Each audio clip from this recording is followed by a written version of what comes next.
भोंदू खरात पाठोपाठ आता करमाळ्याच्या उन्नरगावचा तांत्रिक मनोहर मामा देखील पोलिसांच्या कचाट्यात सापडलाय।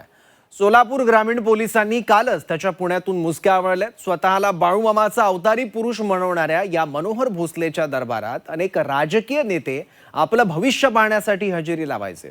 नेमकं हे प्रकरण काय पाहूयात। अशोक खरात नंतर बऱ्याच भोंदू बाबांच्या मुसक्या पोलिसांनी आवळल्या। दरम्यान आणखी एका भोंदू बाबाचा पर्दाफाश झालाय। भोंदू मनोहर मामा भोसले याच्या विरोधात विनयभंग, बलात्कार, भक्तांची आर्थिक फसवणूक असे किमान 4 ते 5 गुन्हे दाखल आहेत। यापूर्वीही त्याला बलात्काराच्या गुन्ह्यात अटक झालेली, मात्र त्यातून तो सुटला। मात्र तरीही या भोंदूनं लोकांना फसवण्याचे धंदे काही बंद केले नाहीत। अखेर कुर्डुवाडीतील एका भक्ताला पूजेच्या नावाखाली त्यानं गंडवलं आणि या प्रकरणात सोलापूर ग्रामीण पोलिसांनी या भोंदू मनोहर मामाला उचललं। हे केसच टोटली फक्त 2 लाख रुपये हे करतो म्हणून कोणीतरी अज्ञात व्यक्तीने घेतला आणि त्या अज्ञात व्यक्तीच्या संदर्भातलीच केस आहे। त्या अज्ञात व्यक्तीने कुणाला तरी बाहेर अज्ञात व्यक्तीलाच 50,000 बाहेर मठाच्या बाहेर दिलाय।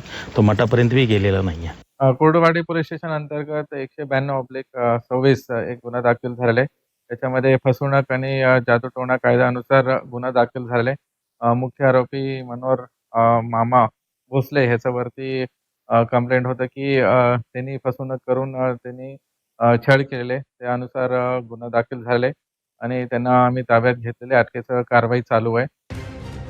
खरात प्रमाणेच या मनोहर मामाचे देखील अनेक राजकीय भक्त आहेत। त्यांचे फोटो दाखवूनच तो लोकांना गणवत असल्याचं बोललं जातं। मला तंत्रविद्या अवगत आहे, तुमचं राजकीय भविष्य मी अचूक सांगतो असं सांगून त्यानं आजवर अनेक नेत्यांना गंडवल्याची माहिती आहे।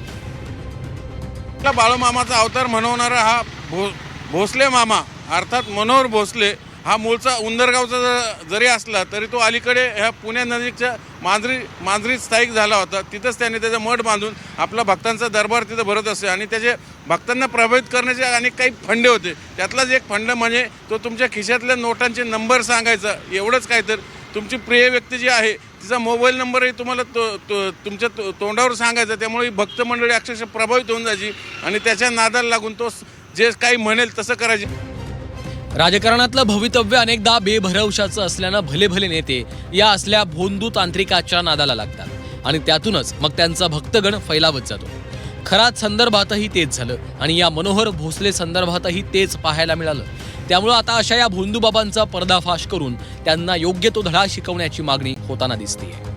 चंद्रकांत फुंदे, झी मीडिया, पुणे।